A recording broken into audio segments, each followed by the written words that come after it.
عشان بس بناتنا الحلوين دول عايزين يشوفوا مسز ناديه. ايوه استاذنت. والتكنولوجيا الحديثه بتيسر لنا الامر وتبسطه، بتوفر في الوقت، بتوفر في الجهد، و يعني تجعل عمليه التعلم عمليه ميسره وسهله. وفي الحاله دي ابنائنا هيتعلموا حتى كل مهارات التفكير وكل انواع المنطق الجديد.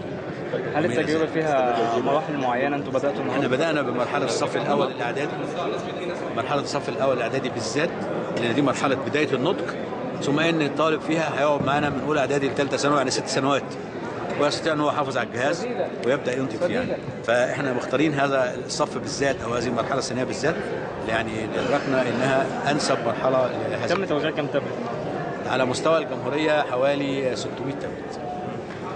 هنا في الاي جي سي حوالي 105. متوقع يتوزعوا كلهم مجانا، شركات وطنيه داعمه لينا كلهم، حتى السبوره الذكيه برضو اللي جت كلها برضو دعم مجانا، يعني ولي الامر لم يتكلف مليما ولا حتى المعاهد.